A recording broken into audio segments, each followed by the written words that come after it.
This is the White Coat Investor Podcast, where we help those who wear the white coat get a fair shake on Wall Street. We've been helping doctors and other high-income professionals stop doing dumb things with their money since 2011.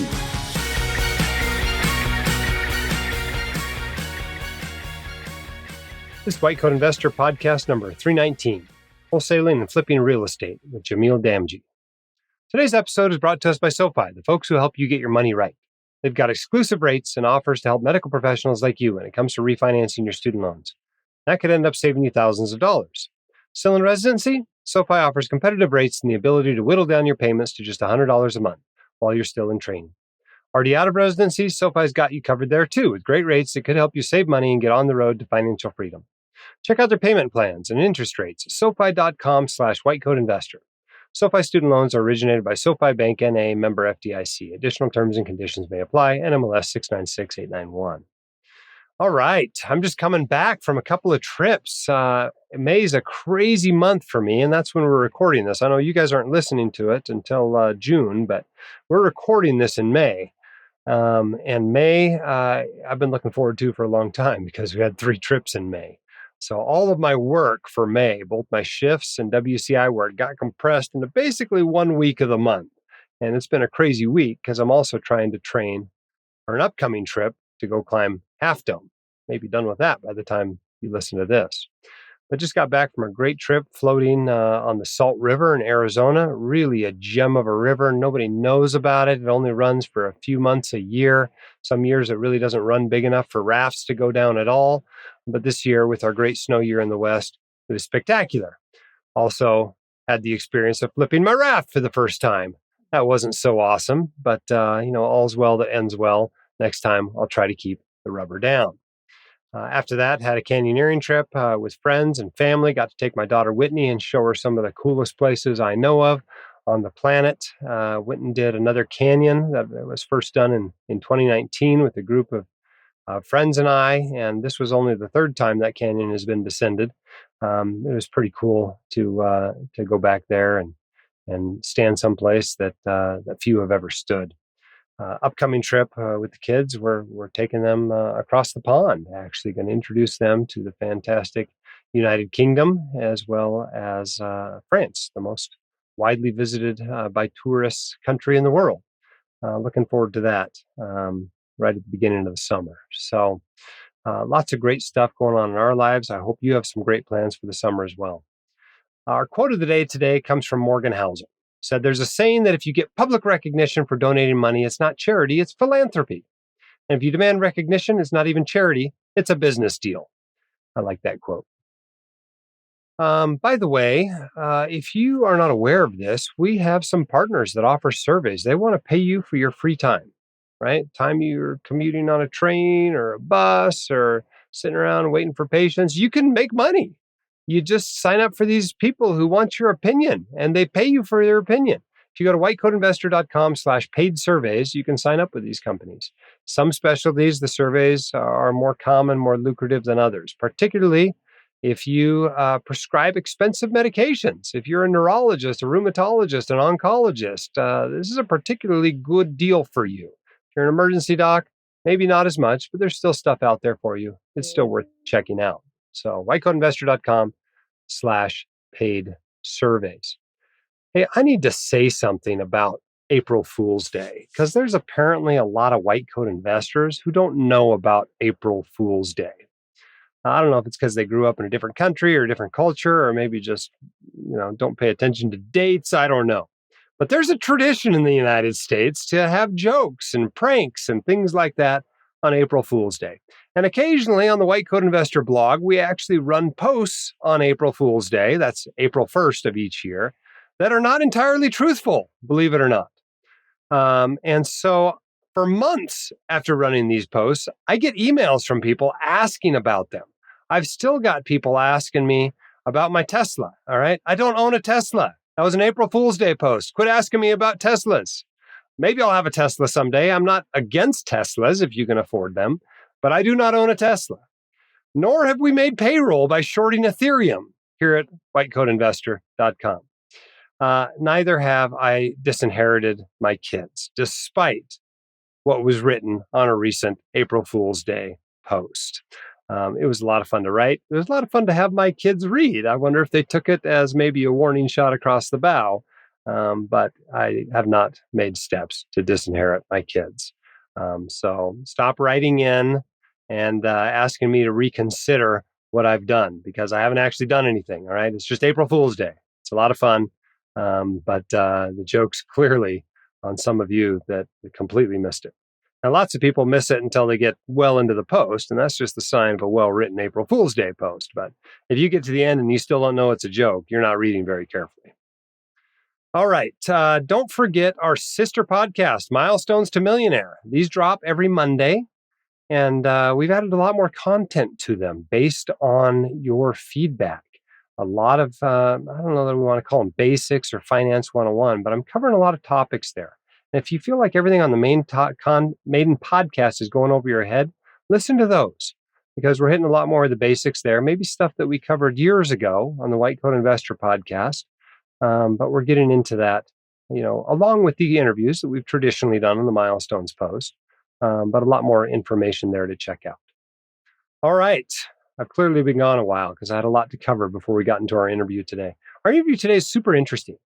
It's a fellow who invests in real estate, but in a very different way than most of you do. And I think most of you are going to listen to this podcast and go, maybe that's not for me. But that's okay. There's probably a few of you out there for whom this method of investing sounds really interesting, really attractive. And so let's talk about wholesaling. Let's talk about fixing and flipping. And let's get Jamil Damji on the podcast. Our guest today on the White Coat Investor podcast is Jamil Damji. He's a co-host of the BiggerPockets On the Market podcast and the author of How to Wholesale Real Estate, the no-cash strategy to build a scalable business. He's a co-founder of KeyGlee, which helps real estate investors find properties, and the founder of Astroflipping. He's also hosted a TV show, Triple Digit Flip, on A&E. 185,000 people follow Jamil on Instagram. Jamil, welcome to the White Coat Investor podcast. Thank you, Jim. It's a pleasure to be here. Thank you so much. All right. Well, let's people don't know you that well, most likely, that are listening to this podcast. So let's let them get to know you a little bit better. Let's start at the beginning. Tell us a little about your background growing up and how that affected your views on money. Oh, love it. So I grew up in Calgary, Alberta. Well, born in Los Angeles, but at the age of 5, my parents moved to Calgary, Alberta, Canada. They both worked very hard. They traded their time for money. My mom was a data entry operator. My dad worked at a truck stop that he actually owned with his brothers. But, being self-employed, it was really difficult for them. They had lots of competitors from big multinational corporations who essentially put them out of business. And so I grew up in a very tight household when it came to money. And the mindset that my parents had about how I was going to gain financial freedom was a very traditional one. Come from an East Indian background, and so I had two options in life. I was going to be a physician or I was going to be a physician. Right? That was it. That was the only way that I was going to be able to make it out. And, occasionally they allow you to be an engineer, but, nothing else. Right. And so this was what I had laid out in front of me, and I gave it my best. Right. I got a bachelor's of science in physiology. I wrote or took the MCATs. You guys in America say took, but in Canada we say wrote. I took the MCAT exam. I did fairly well on it, and I got an opportunity to have an interview at medical school, and I didn't get in.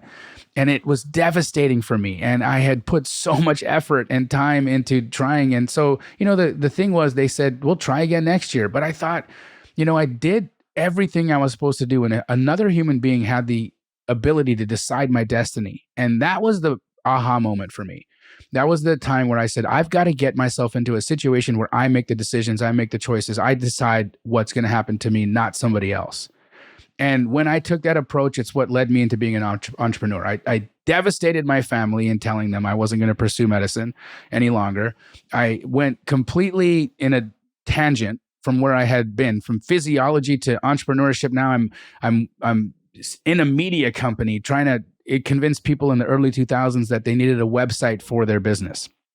And so that's where I am. And it puts me in proximity to a real estate investor who I, eavesdrop conversations and listen to what these guys are doing while I'm trying to hawk websites on the, in my full-time gig. And I find an opportunity in real estate. So I, one day interject into a conversation these guys are having about a duplex they're developing that they're making $160,000 on. And for a guy like me who just doesn't understand money like that, I was all ears. Tell me about it. What are you guys doing? Now, of course, they said, well, if you got no credit, you have no money, you have no opportunity with us. And then they go on complaining about how they can't find any of these lots that they're bulldozing to build these luxury duplexes on. So I find an opportunity. I said, well, what if I can find you one of these lots? And they're like, well, good, bring it. And so again, now my mind's going. The opportunity is there. I have a buyer. Now I just got to have a product. So I'm walking my dog the next day. And this is the best thing in the world, right? It's serendipity and synchronicity at its finest. Walking my dog the next day. And there was a house that I'd actually tried to rent 3 months earlier, but it was $200 a month out of my budget, just to give you an idea of where I was financially. $200 decided where I lived. I called the number on the sign. She's still trying to rent the house. I asked her if she'd be interested in selling it instead of renting it. Her answer is, well, the price is right. I said, well, what do you want? $350,000. Perfect. I run over to the office. I talk to the guy. What would you buy this house for? $400,000. Now I got a $50,000 problem to solve because I don't have $350,000. I can't buy the house. So what do? I do what I know how to do, which is cold call. I start cold calling real estate attorneys. I get all the way to the letter S because the attorney who answered the phone, his name is David Steed, Steed is how his last name is spelled. And so I get to the letter S. I went hard, and he's so fresh out of law school, he doesn't have a secretary. He answers the phone, and I tell him what I'm trying to accomplish. I said, I want to buy a house and sell a house. I have no money. Is there a way to do this? And he enlightens me into this thing that's called wholesale real estate. Essentially, I'm able to get control of the property contractually and then sell my contractual rights to another individual and make a fee in the process. And he shows me exactly what I got to do, emails me the contracts in which to do them. And I get the deal done. A few weeks later, I pick up a $47,000 cashier's check. And this guy who had been watching my parents suffer and work for that amount of money got that done in a couple of weeks. And nothing was ever the same for me again. So tell us a little bit about what you're doing professionally now. You've got a number of things you have your fingers in. Tell us a little bit about that.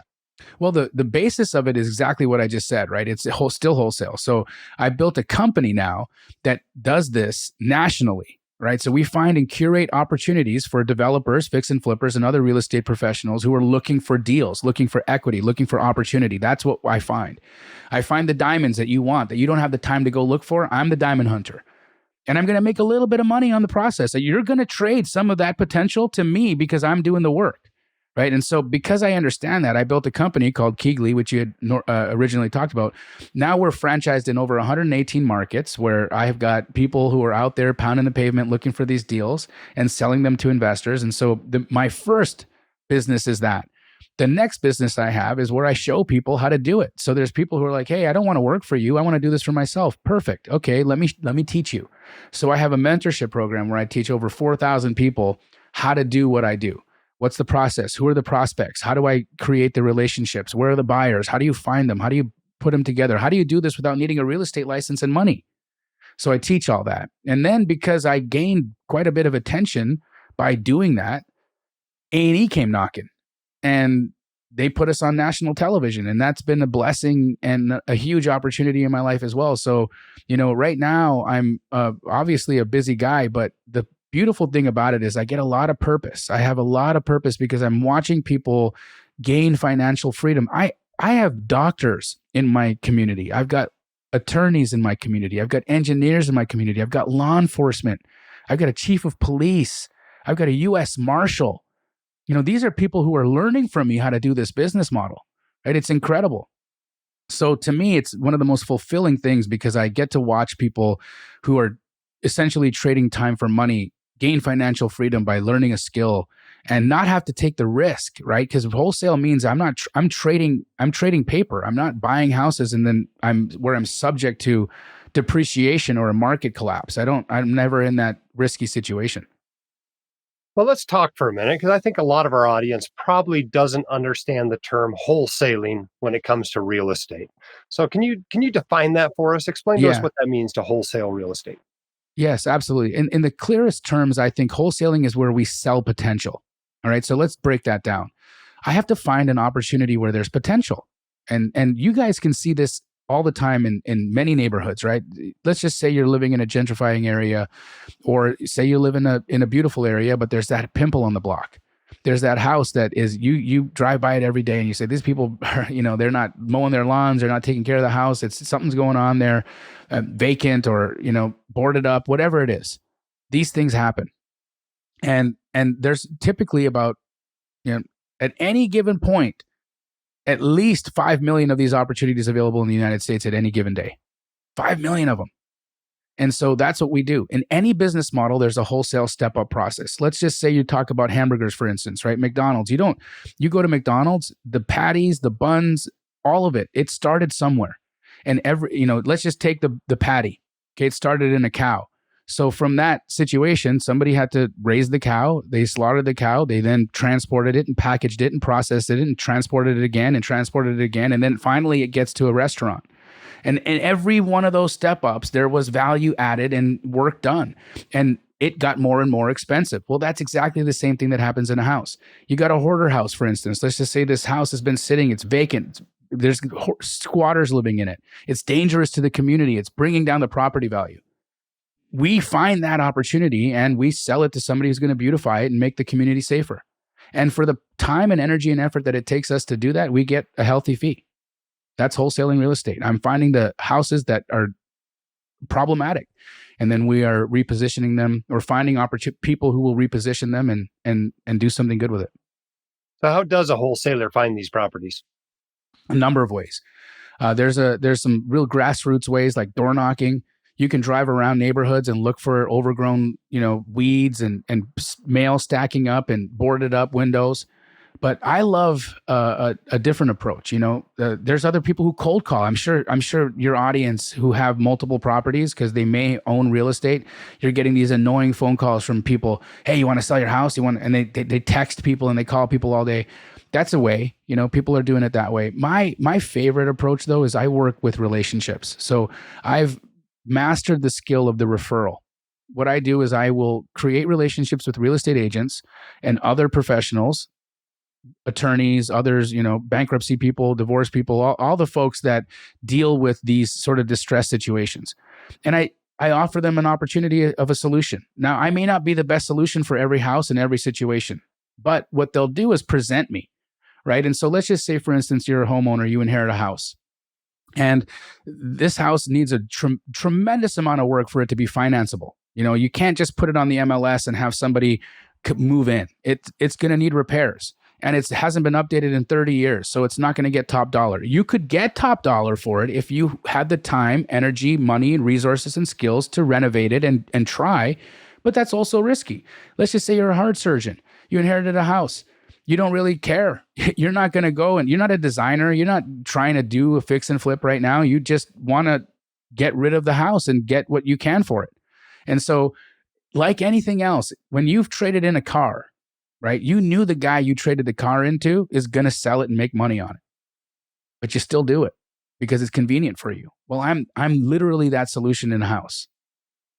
So I make relationships with real estate agents. They present me as the CarMax solution. You're going to trade your house to this guy. He's going to make some dollars on it, but you're going to be hands off. It's as is. They will pay you cash and close quick. Or you can go and fix it and try, or you can go and renovate it and try. Your choice. Yeah. So what does it pay to wholesale a property? You mentioned on average, I'm making about $10,000 to $15,000 a house. And how much effort do you think you have to put in to do that? Well, it's compound, right? So it starts off with a lot of effort because if you're starting in the beginning, you have no relationships, you have no people, you don't know what you're doing, and so the learning curve can be it can be time consuming. Typically when a new person starts the business model, I would say it takes them typically 90 days to get a deal done in the beginning.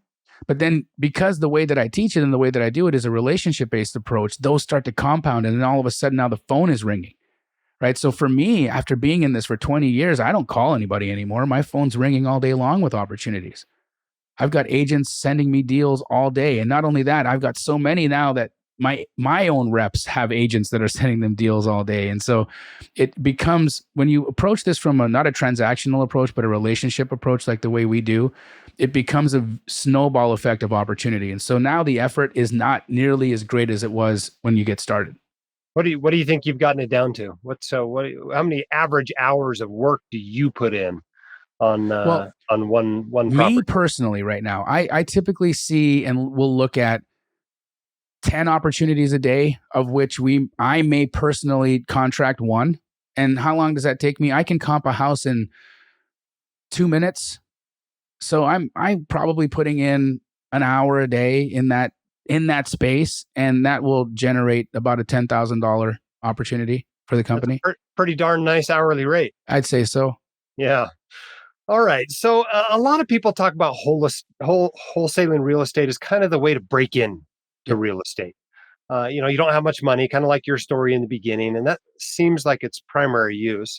I think for a lot of our listeners, they look at real estate investing and find the hardest part is to find the property. And if they find a property, the last thing they want to do is turn around and give it to someone else. They want to keep it themselves. Why have you chosen to stay in this business of wholesaling rather than go that route? Well, I don't necessarily give everything up. I mean, I do fix and flip. I have a television show where I'm fixing and flipping houses, so I'm obviously developing. And I do have a healthy portfolio of rentals that I keep as well. But not every deal makes sense for me, I have to also look at my buyers and say, what do they want, right? I'm not going to keep deals that my buyers want because I want to feed them and keep the relationship going as well. So, when you look at it from the point of view of cash flow, okay, a buy and hold investor, for instance, they're going to buy a house, they're going to put 20% down, they're going to fix it up, and then they're going to refinance it, and they're going to pull some money out, not all of it typically, but they're going to pull something out, and then it's going to cash flow a few $100s a month. Okay. And they say they do that and they add one every year. Okay. Well, that's cute.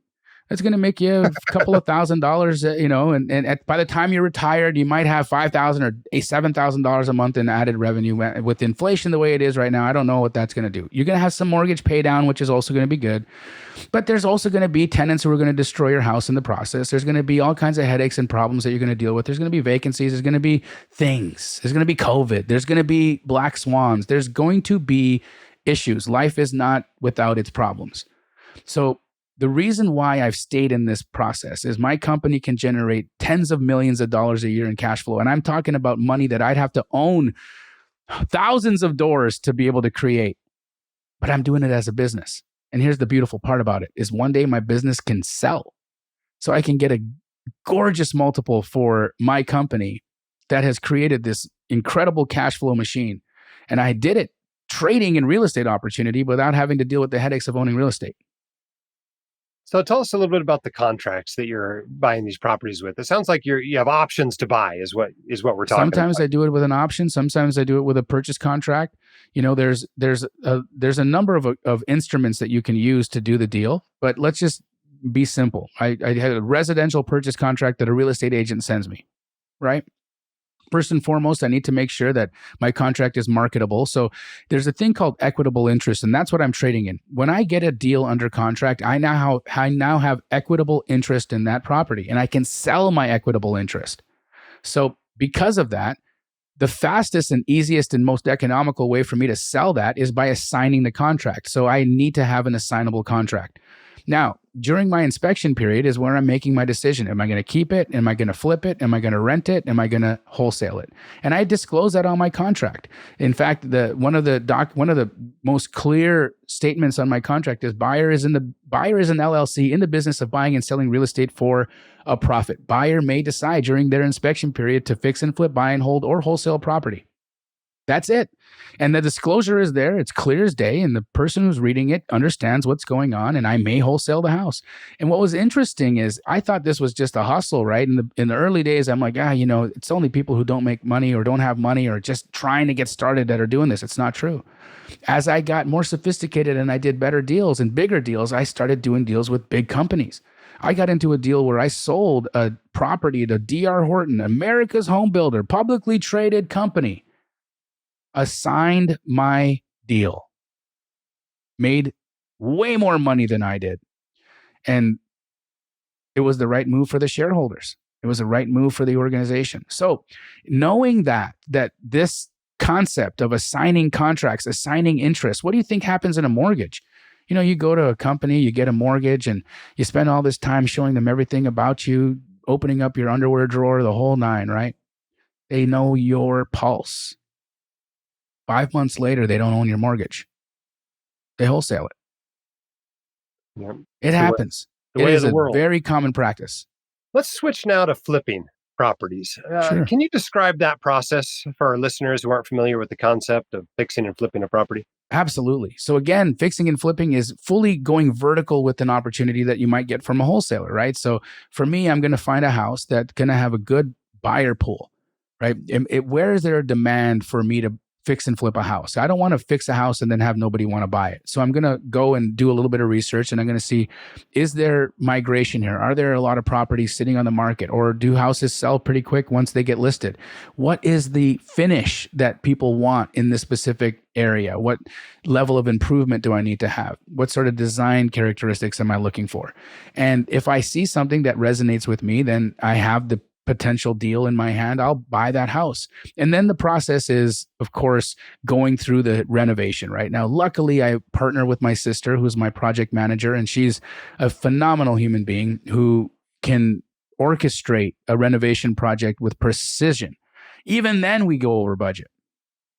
Even then, things cost more, take longer, and all of the things that you could imagine going wrong happen because it's construction. Right? It's never going to be an exact science, and you're doing your best to figure it out beforehand, but typically you learn as you go. And so fixing and flipping it's a beautiful, fun, risky, very, very stressful business model. But again, you can make phenomenal profits. I mean, my show is called Triple Digit Flip because our goal is to try to make over $100,000 on a fix and flip.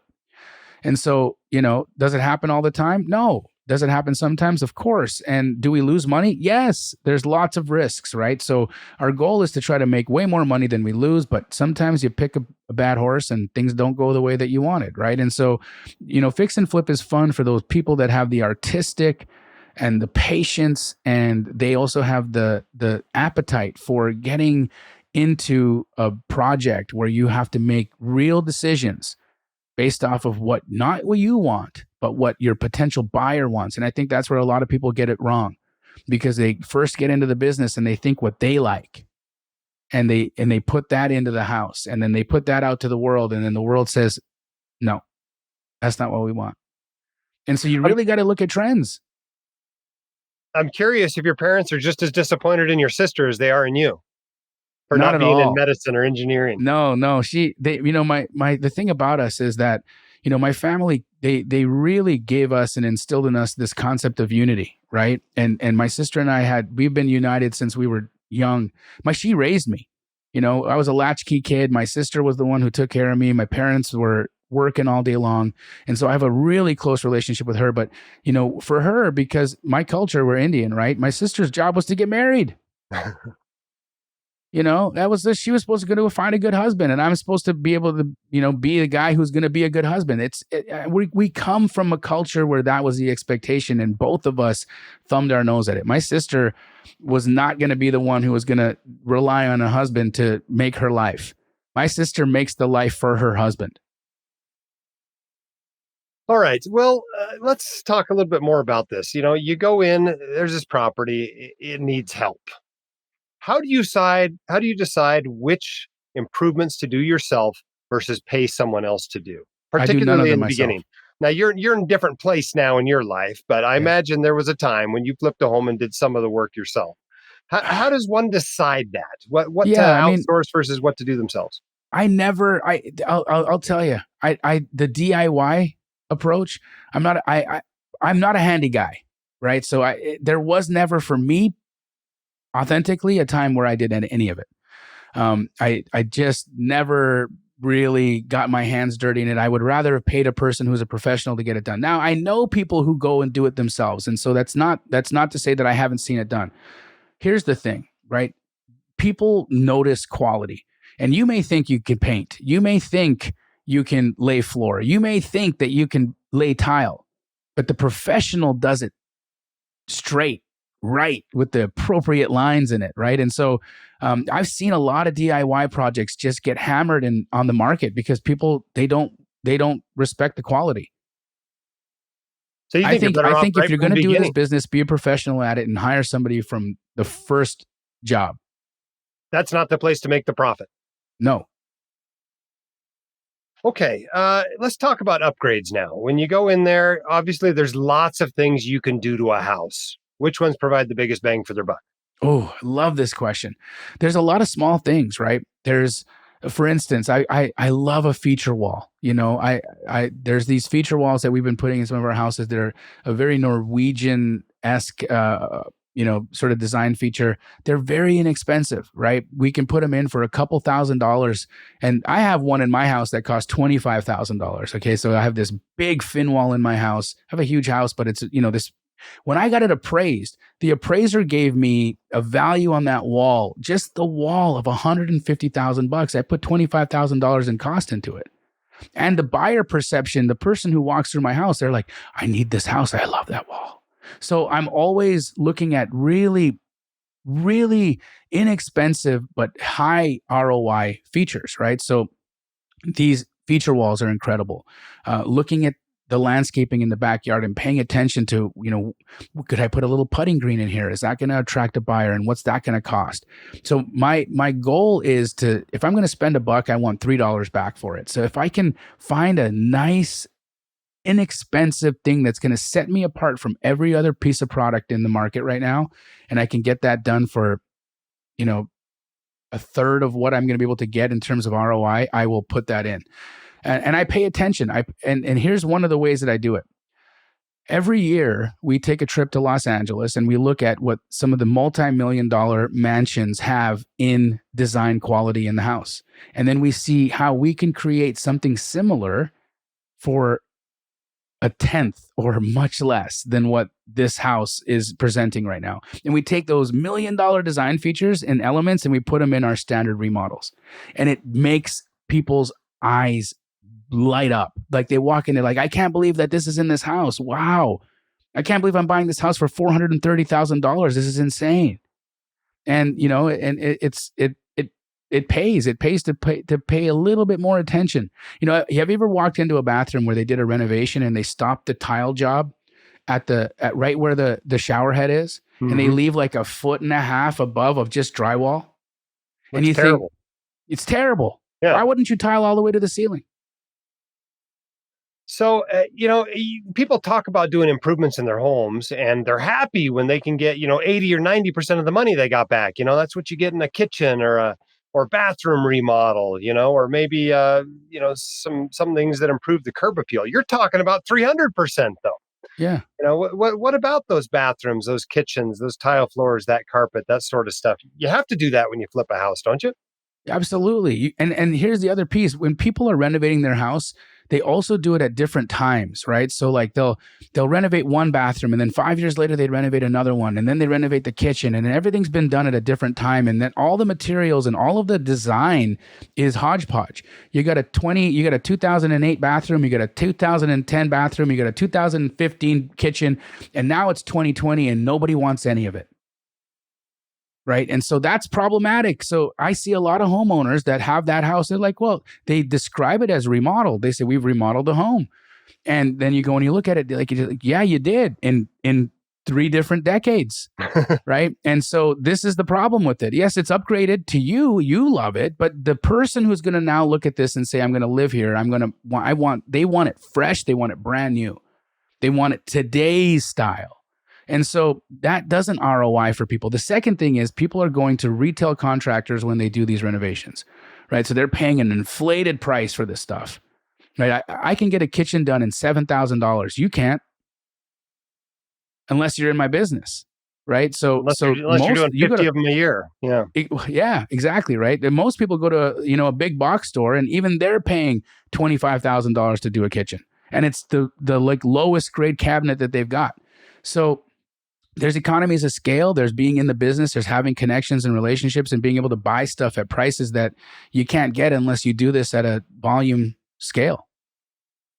So, how much can you pay for a property and still make a reasonable profit flipping it? If we're talking about a percentage of the final sales price, how much can you pay? I That's a mean, you got to be getting phenomenal these for question. 60%, 70%, 80%. What can you pay Depends and on the still market. actually do okay? It depends on the market. So I would say a great rule of thumb is to say 75% of the after repair value. Okay. So you look at the comps and you say, what would this house sell for? Okay. Then you take 75% of that minus repairs and minus other costs. Okay. So what are repairs? Right now, cosmetically, repairs are costing about $40 a square foot. If you go full gut, $60 a square foot. That's just back of the napkin math. Then my selling costs, they're going to be about 10%. Right? I got to pay 2 real estate agents, title, escrow, seller policy, all that. So I'm going to subtract that. So if I take 75% of it minus all my expenses, that's my maximum allowable offer. And if you're going to package all that up and put that into like a general percentage, somewhere between 50 to 60% of ARV. Wow. That would feel like a lowball offer to a lot of people selling their houses. Well, the thing is, it's ARV, not equity, right? That's an as-is value, because this house isn't worth that without $100,000 in expense and risk. So you can do that, homeowner. I mean, listen, if you've got the money, you've got the resources, and you've got the people to do that job, by all means, do it, right? And I think that's the question. A lot of realtors ask their client, do you have the stomach and do you have the resources to do this? Or are you going to let somebody else do it? Because you can. The options are always available, but it's not a lowball because the equity doesn't exist until the risk is taken.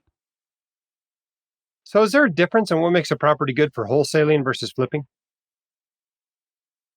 I think that they both fall into the same bucket, right? A wholesale opportunity has to have potential, and a fix and flip property has to have potential. So they're the same property. In fact, I'm wholesaling fix and flips, right? So I think it's the same deal, but there has to be a little bit of opportunity for you to be able to make money in the wholesale deal. Now, again, as a wholesaler, I don't take my profit from the seller. I take my profit from the potential. I do my best to give a seller the top dollar, because I'm competing against other people in the business. I'm competing against fix and flippers. I'm competing against other cash buyers. So I've got to be aggressive with my number. And my offer is typically higher than my competitors. Because I have bigger buyers. I can do this at a greater scale, right? So I'm trying to give 100% of as is value and take my profit from the potential. Some critics of flipping suggest that it isn't possible to do it ethically, that the only way to make money is to either steal the property from the seller at a ridiculously low price, or to do upgrades that are so cheap that they're really only superficial improvements hiding the real problems. What's your response to that criticism? I've seen both. I've seen both things happen, right? I've seen people go and make some ridiculously low offers to sellers who are unsophisticated and don't understand what they're doing and take advantage of people. I think it's terrible.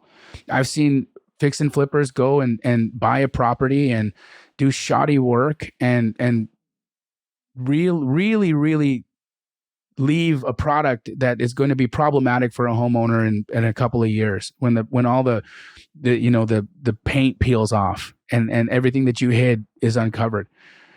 I think this is a game of longevity, and I think your reputation will precede you everywhere you go. And so for me, again, I'm not for every seller. My situation doesn't work in 95% of the situations. It's not. Your house is going to be too nice. I'm not going to be able to offer on it. It doesn't make sense for me to buy this house because you've already done a lot of work here, and you should go to the market and get top dollar. My solution works for people who just don't want to bother with it. There's some people who just will trade the opportunity for the convenience. They're aware. They're aware that they don't want to renovate the house. They don't want to do any repairs. They just want to sell it as is and move on. And that's when I come in. And so the matter of what we're talking about with respect to ethics, right? Because if we're going to say that making money is unethical, then we shouldn't be in the country. because we live in a capitalist country where we make money on everything we do. Everything it becomes a product, and everything has, even the news we watch, everything is revenized, right? So if you are going to make money and you're going to do this, everybody who goes to work today is trading their time for money. Every business is out there buying something lower and selling it for more. That is the purpose of a capitalist economy. That's what we do. And so when a fix and flipper makes a profit on a house, they are feeding their families. They are feeding a group of people in the process. There's so many folks that make money and are paid in the whole economy of a flip. I don't think there's anything ethically wrong with making money, right? It's just people all of a sudden say, you can't make money on that. You can't make money on that. You can make money over here. You can't make money over here. You can make money over here. And then we get into this whole craziness of like, what are we really talking about here? Right? The facts is that it's a business. An LLC is formed to make money. And if it's not, then we shouldn't be calling ourselves business people, and people should, we should figure out how we can all just live on the same dollar. And why did you become a doctor instead of a nurse?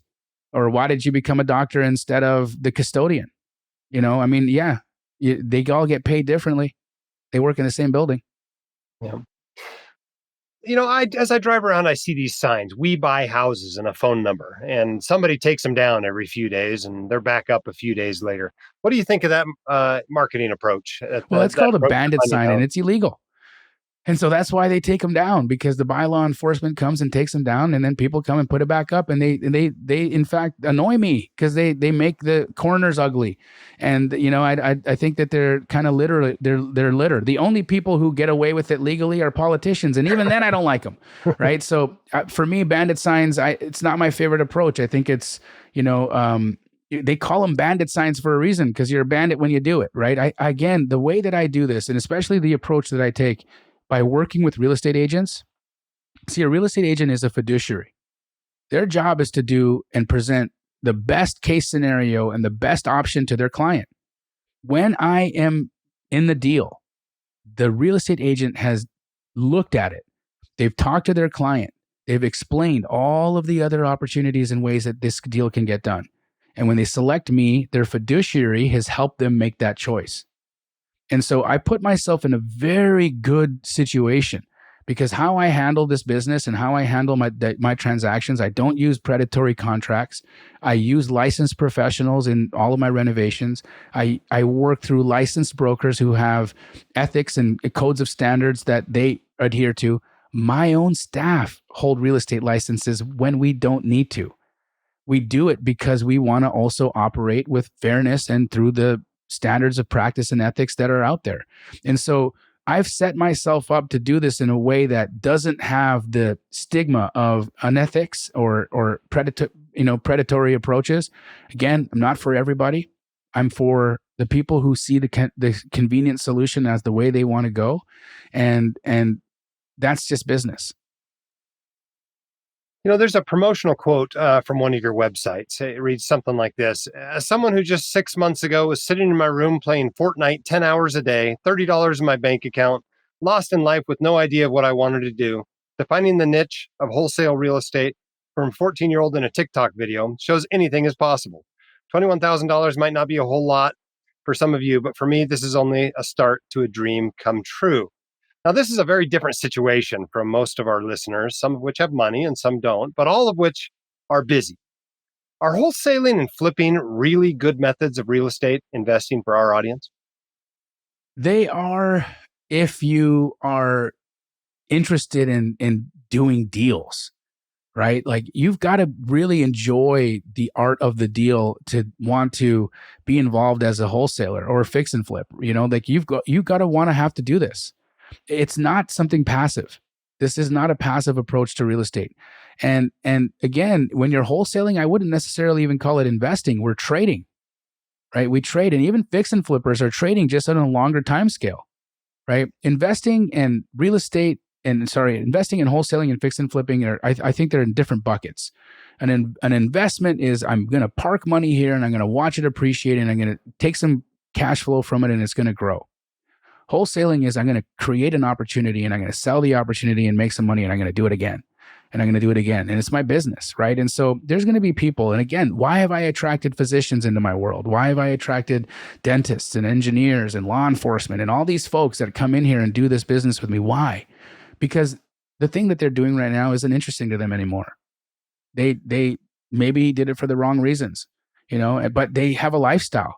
I say, I have a physician in my community who was making hundreds of thousands of dollars a year. And after the stress of what happened in the pandemic, she was done. She just didn't have the same love for the role any longer. And to her, she'd always been interested in real estate, but she wanted to get in a way where she understood how to find opportunities and how to really do this at a way where she could spot the deal. So she recognized that learning how to wholesale was going to be her path to being able to do more and actually make more in all of her investing. So she's using wholesale as, hey, I'm going to find my deals. I'm going to cherry pick the best deals. I'm going to learn how to wholesale. I'm going to sell the other ones off. Then I'm going to do 5 to 6 projects a year. And I'm going to triple the income I made as a physician as a wholesaler and real estate investor. And some of these I'm going to keep for my portfolio. And I think it's a phenomenal approach. But again, for the person who's passive that's looking at this, I'm not for you. You're not going to passively wholesale anything. But if you're looking at this situation, you're like, yeah, that makes sense to me, but I don't want to give up my $40,000 a month lifestyle. I'm probably the guy you should talk to. Yeah. In some ways, maybe viewing it more as a side gig than an investment would be appropriate. Of course. It starts as a side gig for a lot of people. Then they get obsessed. And then they can't, they get a taste of it. They do a few deals and they're like, gosh, I can't make money like this in my W-2. Yeah. All right. Well, our time's running short, but by the time this is all said and done and everybody's listening to this podcast, 30 or 40,000 high-income professionals out there are going to have listened to this. What have we not talked about already that you think they should know? I think that if you're, a lot of people get starry-eyed watching the home renovation shows, mine included, right? And I've seen a lot of professionals get involved and they make these grave mistakes in doing it, right? I would say that it's probably not the greatest thing to try to get into real estate and start flipping houses if it's not what you're really passionate about. And if you don't have a pedigree in doing it, you don't have people, don't have professionals that you can rely on to help you make decisions and choices. So I would caution the people who are watching the programming, who are, getting interested in real estate, but have, limited knowledge on how to do it correctly. Be careful, right? Be careful about what you're doing. Find people to partner with. Find good professionals, trustworthy professionals that are doing this at a high level, and partner with them and figure out this whole world before you dive in and get involved in a situation that could literally take away your 401k.